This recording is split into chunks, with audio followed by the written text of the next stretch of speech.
भगवान के विविध अवतार अलग अलग स्वरूपों में होते हैं और उनका प्रयोजन है भक्तों को आनंद देना, भक्तों को सुख प्रदान करना। अवधूतों की वृत्ति कैसी होनी चाहिए, परमहंसों का जीवन कैसा होना चाहिए, एक साधक के जीवन में कितनी निष्प्रता होनी चाहिए, ये सब बतलाने के लिए भगवान ऋषभ देव के रूप में प्रकट हुए। ऋषभ देव जी परम योगी हैं बुंदेला जी, और गृहस्थ में रह के भी कैसे भजन किया जाए और व्रक्त में रह करके कैसी वृत्ति हो, ये विलक्षण भाव ऋषभ देव जी के जीवन से हमें सीखने को मिलते हैं।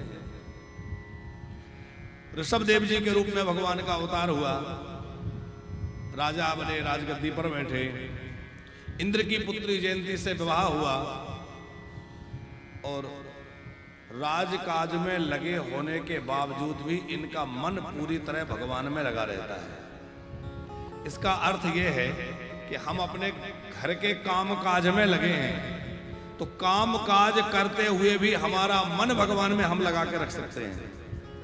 ऐसा नहीं है कि हम लोग कहें कि अरे महाराज जी हम क्या करें, हम तो गृहस्थी में फंसे हैं। अरे गृहस्थी में रह के भी भजन हो सकता है कि नहीं?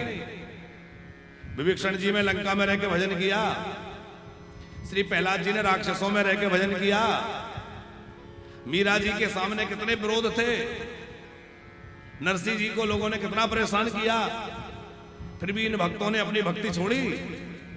उतनी इनकी भक्ति और प्रबल और मजबूत होती चली गई। यदि हमारे अंदर वह प्रबल भाव है तो परिस्थितियां हमें डिगा नहीं सकती, और जिनके अंदर वह भाव नहीं है उन्हें तो बस बहाने चाहिए। अरे महाराज जी आज ठंड बहुत है, आज गर्मी बहुत है, आज थोड़ा शरीर ठीक नहीं है, आज थोड़ा सर में दर्द हो रहा है, आज थोड़ा लेट सो पाए थे, तो रोज कोई ना कोई बहाना। क्यों? क्योंकि हमारी रुचि नहीं है, और रुचि हो जाएगी तो बहाने नहीं होंगे, चाहे जैसी परिस्थिति हो। ऐसे भी साधक हमने देखे हैं कि बेटी की शादी है, बारात आने का समय हो रहा है और बारात दरवाजे पे लगने वाली है और उनके संध्या पूजन का समय हो गया, वो संध्या करने बैठे, पूजा करने बैठे।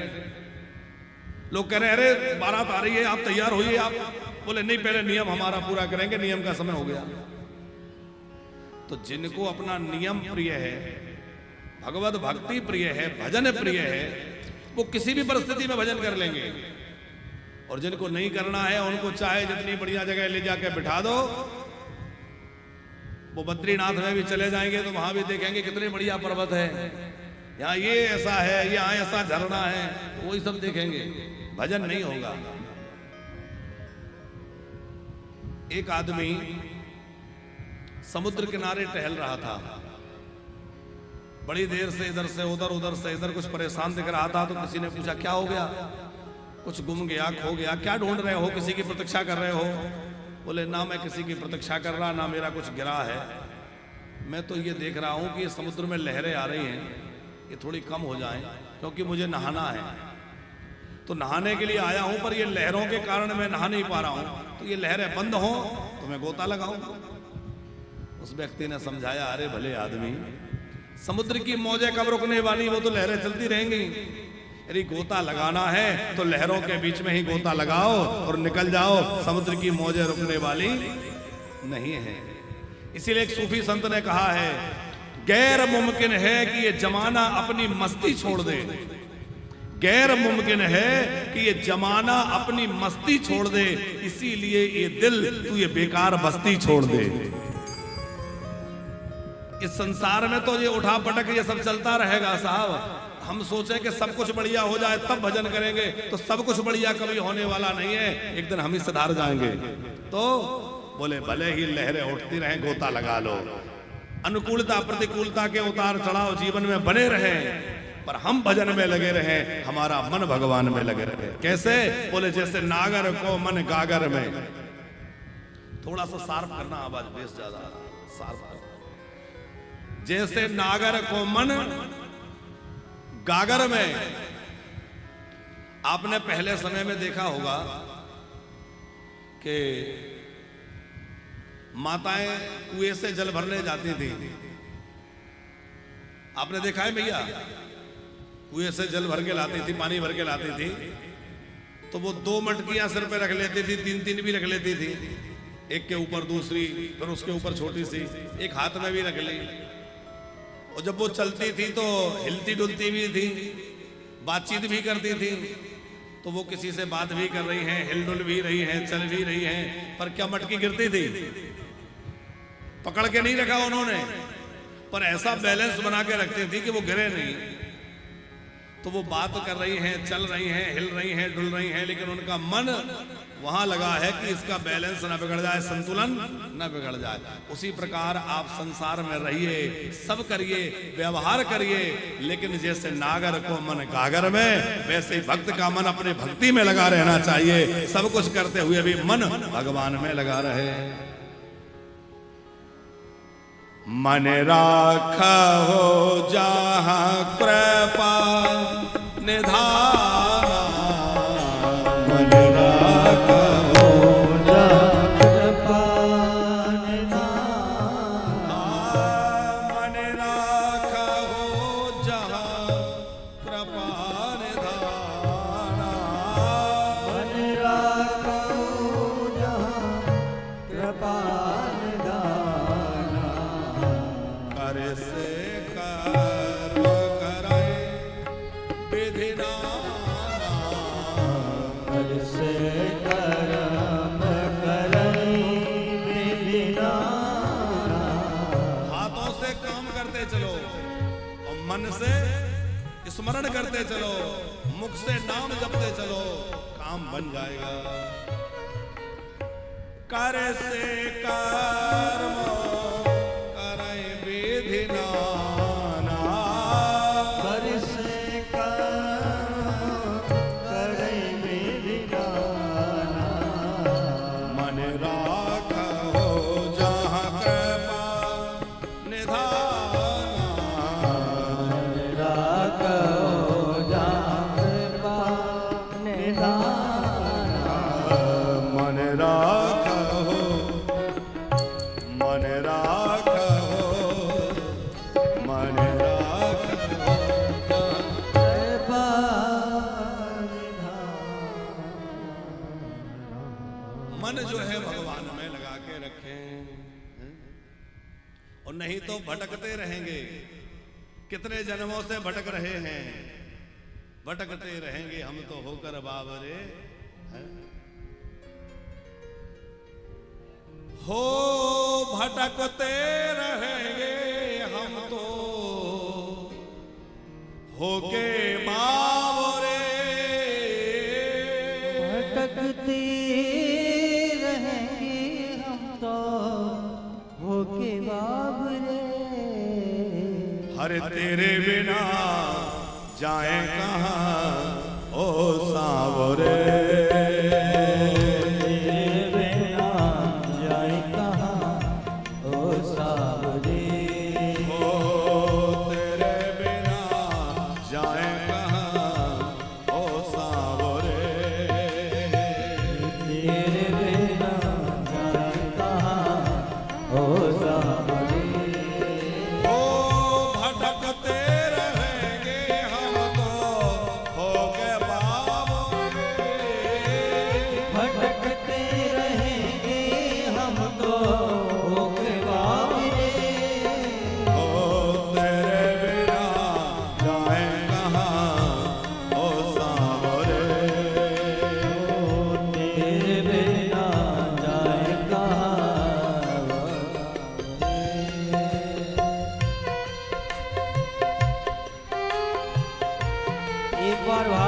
भक्त वत्सल भगवान की जय हो।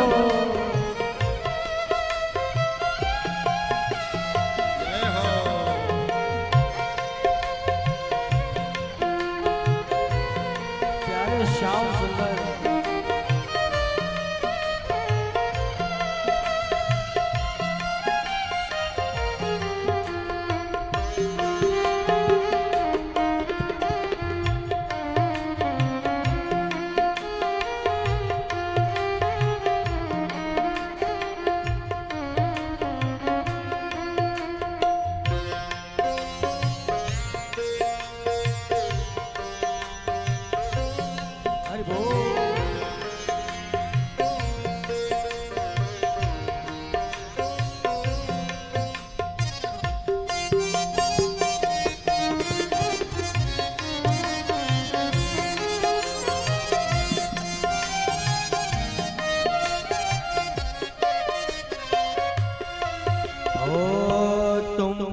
बुलाया और हम चले आए, तुमने बुलाया हमें बंसी बजा के। सांवरे सांवरे सांवरे सांवरे,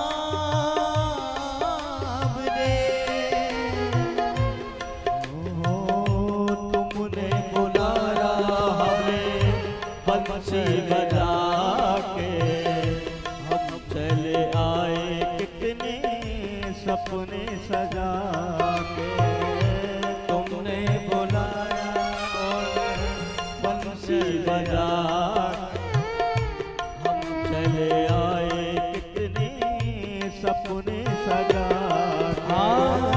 बिरहा जलाना डाले बन के आग रे, बिरहा जलाना डाले बन के आग रे। ओ तेरे बिना जाए कहाँ रे, तेरे बिना जाए कहाँ ओ सांवरे।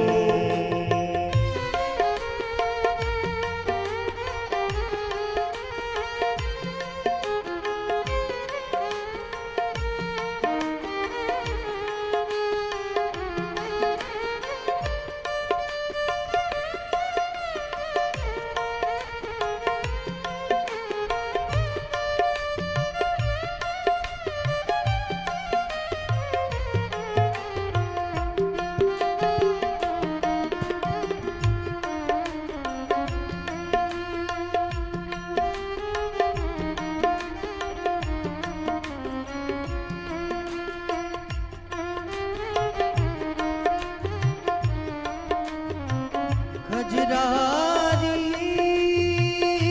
तेरी आँखों में भरा हुआ कुछ टोना है, तेरा तो हसन औरों का मरण, बस जाने हाथ से कोना है, बस जाने हाथ से धोना है, बस जान हाथ से धोना है।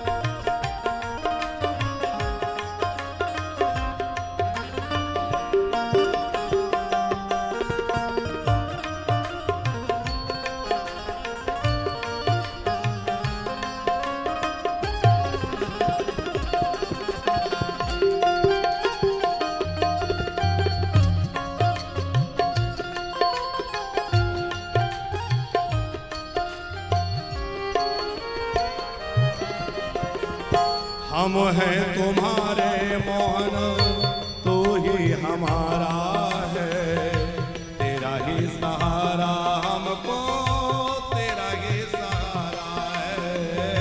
हम हैं तुम्हारे मोहन, तू ही हमारा है, तेरा ही सहारा हमको, तेरा ही सहारा है।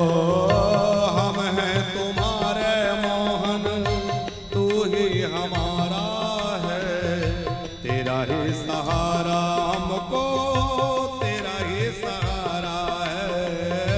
हम हैं तुम्हारे मोहन, तू ही हमारा है, तेरा ही सहारा हमको, तेरा ही सहारा है। ओ श्याम शरण में ले ले यही भाव रे, श्याम शरण में ले ले यही भाव रे।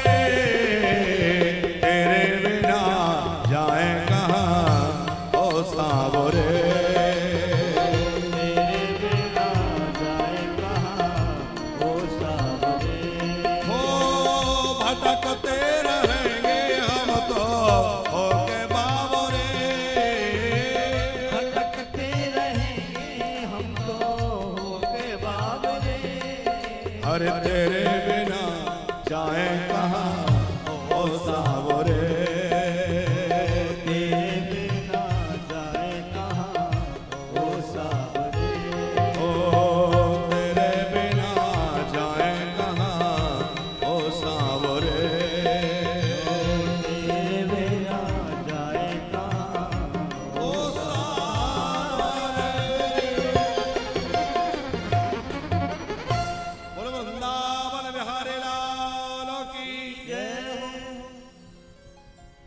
हमारे बुंदेलाल जी की इच्छा थी कि महाराज जी को पगड़ी बंधवाई जाए, तो बनी हुई पगड़ी के लिए कह रहे थे, तो आचार्य जी ने पगड़ी ही बंधवा दी। उन्होंने कहा चलो ठीक।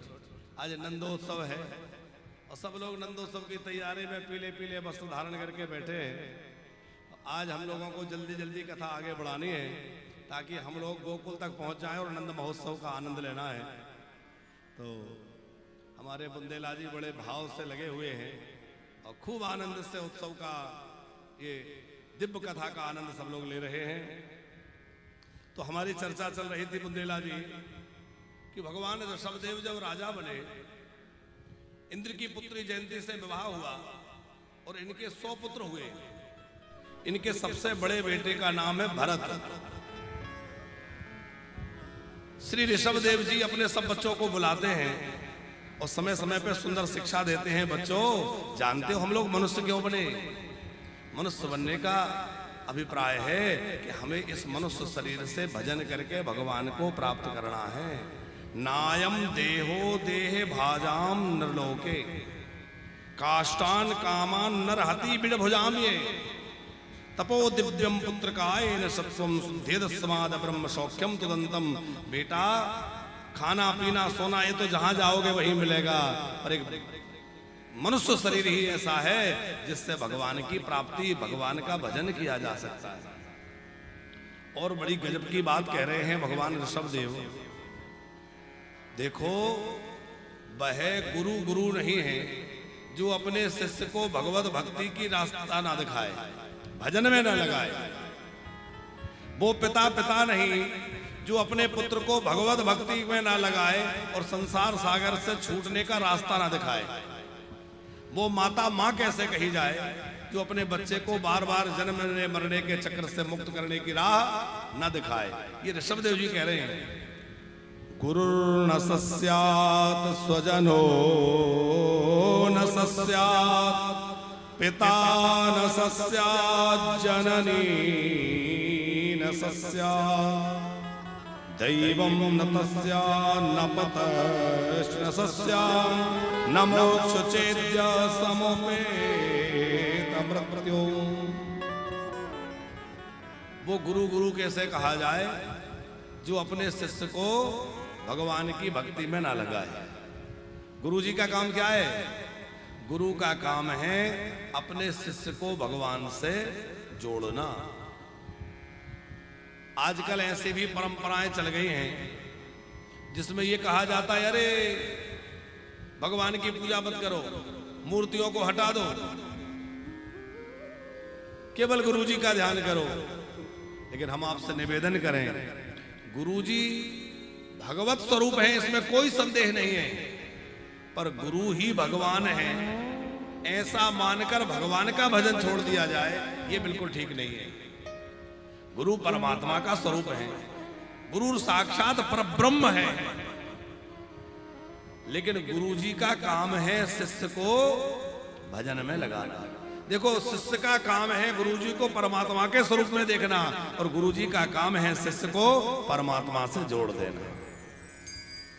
लेकिन गुरु जी कहें कि भजन भगवान का मत करो, हमारी फोटो रख लो, हमारी पूजा करो, तो सावधान हो जाओ। इसी तरह माता पिता यदि भगवत भक्ति का उपदेश ना दें, संसार चक्र से छूटने का रास्ता न दिखाएं और केवल धन कमाने की बात सिखा रहे हैं, तो वो भी सच्चे माता पिता नहीं है। इसका मतलब हम सबको क्या करना चाहिए? अपने बच्चों को भगवत भक्ति के मार्ग पर ले जाना चाहिए।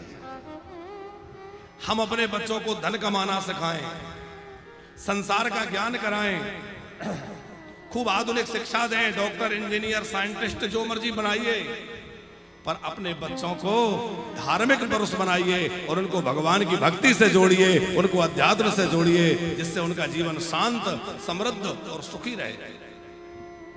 क्योंकि जो अध्यात्म से नहीं जुड़े उनके जीवन में बहुत कुछ होने के बाद भी कुछ नहीं है, और जो सनातन से जुड़ा है, अध्यात्म से जुड़ा हुआ है, उसके जीवन में भले ही साधनों की कमी हो पर उसके अंदर मौज है, प्रसन्न है। तो जो भगवत भक्ति का विरोध करे ऐसे का तो त्याग कर देना चाहिए। बुंदेला जी मीराबाई को जब बहुत उनके परिवार के लोग सताने लगे, राणा उनको बहुत दुख देने लगे, तो मीराबाई को पता चला कि इस समय तुलसीदास नाम के एक बड़े सिद्ध महात्मा हैं, वो मुझे कुछ रास्ता दिखाएंगे, समकालीन है। तो मीरा जी ने एक पत्र लिखा और तुलसीदास जी के यहां भिजवाया, किसी महात्मा के हाथ में देके। तुलसीदास जी ने पत्र पढ़ा तो उसमें लिखा था कि मेरी ऐसी ऐसी परिस्थिति है, मैं गिरधर गोपाल की हो चुकी हूं, मैं क्या करूं, सब लोग मेरा विरोध कर रहे हैं। तो तुलसीदास जी ने उत्तर लिखा, और जो उत्तर लिखा वो बड़ा विलक्षण है, आप सब समझिए कि जाके प्रिय न राम वैदेही तजिए ताहि कोटि बेरी सम यद्यपि परम स्नेही। जिसको भगवान प्रिय नहीं है, जो भगवत भक्ति में नहीं लगा है, ऐसे व्यक्ति को त्याग देना चाहिए, पर भले ही वो चाहे जितना प्रेमी क्यों ना हो। किसी ने त्यागा है तो गोस्वामी जी ने उदाहरण लिखे, तजो पिता प्रहलाद, पिताजी का त्याग कभी नहीं करना चाहिए, जिन्होंने जीवन दिया है, पालन किया है। लेकिन हमारा जो जीवन है वो भगवत प्राप्ति के लिए है। पिता भी यदि भगवत प्राप्ति में बाधक बन रहे हो तो प्रणाम कर लो, विरोध तो नहीं करना है। प्रहलाद जी ने झगड़ा नहीं किया, विरोध नहीं किया, लेकिन अपनी भक्ति नहीं छोड़ी। उसी प्रकार तजो पिता प्रहलाद, विभीषण बंधु, विभीषण जी ने भाई को छोड़ दिया। हमने कल कहा था कि भाई का त्याग कभी नहीं करना चाहिए, लेकिन भाई भी यदि आपकी भक्ति में बाधा बन रहे हैं तो आप ऐसे भाई से थोड़ा सा किनारा कर लो, पर अपनी भक्ति मत छोड़ना। तजो पिता प्रहलाद विभीषण बंधु भरत महतारी। क्या मां का त्याग करना चाहिए? कभी नहीं करना चाहिए। जन्मदात्री मां का त्याग कैसे कर सकते हैं? लेकिन मां भी यदि भगवान की भक्ति में बाधा बने तो थोड़ा किनारा कर लेना चाहिए, भरत जी की तरह। तजो पिता प्रहलाद विभीषण बंधु भरत महतारी बलि गुरु तजो। अरे गुरु तो परम ब्रह्म स्वरूप है, गुरु का त्याग तो संभव ही नहीं है। लेकिन बलि ने गुरु को त्याग कर दिया। आपने वो कथा सुनी होगी, आगे आएगा प्रसंग आज, कि राजा बलि के सामने भगवान वामन आए। राजा बलि दान करना चाहते थे, शुक्राचार्य जी ने मना किया, बोले नहीं मैं तो दान करूंगा। जान गए कि ये तो साक्षात नारायण है। गुरुजी ने कहा मत करो, नहीं तो मैं तुम्हारा त्याग कर दूंगा। बोले गुरुजी भले ही आप त्यागें चाहे अपनाएं, ये आपकी इच्छा है, पर मेरे सामने ठाकुर जी खड़े हैं, मैं इनका त्याग नहीं कर सकता, मैं भगवान की भक्ति नहीं छोड़ सकता, मैं अपना सत्य नहीं त्याग सकता। बलि गुरु तजो कंत ब्रज बंतन। पति का त्याग करना किसी भी परिस्थिति में ठीक नहीं है। श्री कृष्ण स्वयं कहते हैं दुस्सीलो दुर्भगो वृद्धो जड़ो रोग्य धनो पिवा। कोई कैसा भी हो, ऐसे पति का भी त्याग नहीं करना चाहिए। लेकिन लोकेषु भिर पातकी, यदि पातकी पति हो, पातकी का मतलब है भगवत विमुख हो, भगवान की भक्ति से विमुख हो, ऐसे का त्याग कर देना चाहिए। हमारे को श्री सूरदास बाबा कहते हैं, तजोरे मन हरि विमुख ने को संग। तजोरे मन हरि विमुख ने को संग। तजोरे मन हरि विमुख ने को संग। तजोरे मन हरि विमुख ने को संग। जाके संग कुमति मति उपजे। जाके संग कुमति मति उपजत पर तो भजन में भंग पड़त भजन में भंग तजोरे मन हरि विमुख को संग तजोरे मन हरि विमुख हरि विमुख को संग हरि विमुख को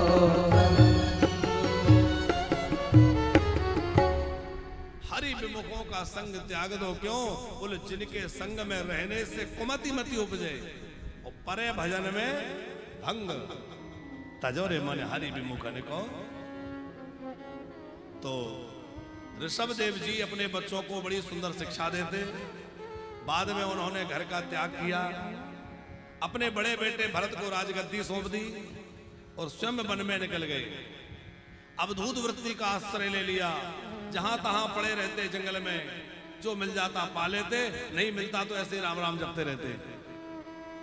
इस तरह से वन में अवधूत वृत्ति लेकर के बहुत वर्षों तक ऋषभदेव जी रहे और वहां अनेक सिद्धियां उनके पास आई, बड़ी बड़ी सिद्धियां उनके शरण में आई, पर उन्होंने किसी को स्वीकार नहीं किया। तो राजा परीक्षित ने पूछा कि सिद्धियों को स्वीकार क्यों नहीं किया? बोले इसलिए नहीं किया कि जब सिद्धि आती है तो फिर प्रसिद्धि आती है। बुंदेला जी किसी के पास सिद्धि आ जाए तो पीछे पीछे प्रसिद्धि आती है, जय जयकार होने लगती है, अरे वो तो बड़े सिद्ध हैं। सिद्धि के पीछे प्रसिद्धि है और प्रसिद्धि आती है तो भजन भाव छूट जाता है, पर तो उसी में जय जयकार में लगे रहते हैं। मान बढ़ाई जबते आई तबते किस्मत फूटी और स्वामी स्वामी बजने लगे और लगन राम से छूटी। भजन तो छूट गया, बस उसी में लगे। ये तो बिरले कोई संत होते हैं कि प्रसिद्धि पाकर भी भजन नहीं छूटता। जैसे हमारे श्री राधा केली कुंज वाले परम शुद्धे पूज्यपाद श्री प्रेमानंद जी महाराज, परम प्रसिद्धि है। प्रसिद्धि कितनी है?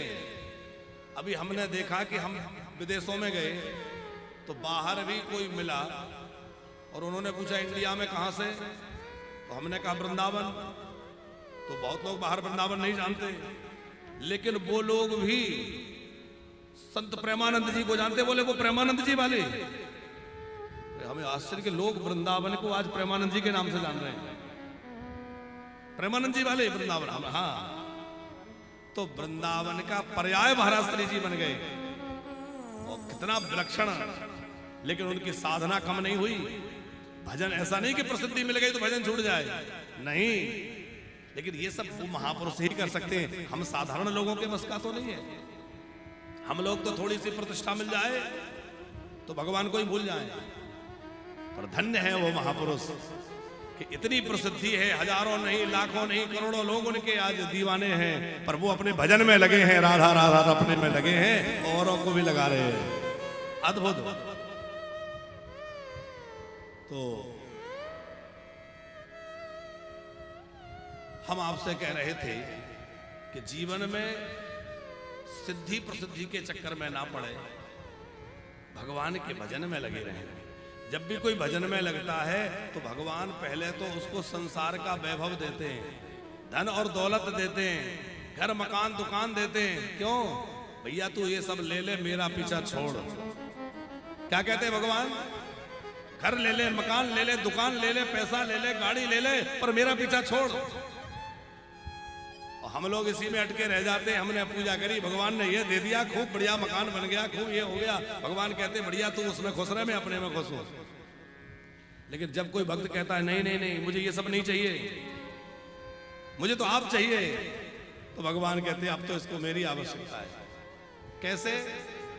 जैसे छोटा बच्चा हो और माँ के लिए रो रहा है तो माँ खिलौना पकड़ा देती है, क्योंकि माँ तो काम में व्यस्त है। उसने गाड़ी दे दी, बच्चा खेलने लगा, बोले चलो खेल रहा है थोड़ा और काम कर लो। फिर गुड़िया पकड़ा दी, फिर कुछ और पकड़ा दिया, और बच्चा खिलौनों में मस्त, तो माँ अपने काम में व्यस्त, और बच्चा सारे खिलौने फेंक दे, भूख लगी है, अब कोई खिलौना अच्छा नहीं लग रहा, अब तो माँ के लिए रो रहा है। माँ समझ जाती है अब ये खिलौनों से नहीं मानेगा, अब तो इसको मेरी आवश्यकता है। तो माँ सारे काम छोड़ के बच्चे को उठा लेती है, गोद में ले लेती है, हृदय से लगा लेती है। उसी प्रकार जब कोई भक्ति के मार्ग पे निकलता है, भगवान पहले तो उसको संसार के धन दौलत ऐश्वर्य देते हैं, पर जब कोई कुछ भी ग्रहण नहीं करता तो भगवान कहते हैं अब तो इसको मेरी आवश्यकता है, और भगवान उसको हृदय से लगा लेते हैं, अपना बना लेते हैं, उसको स्वीकार कर लेते हैं।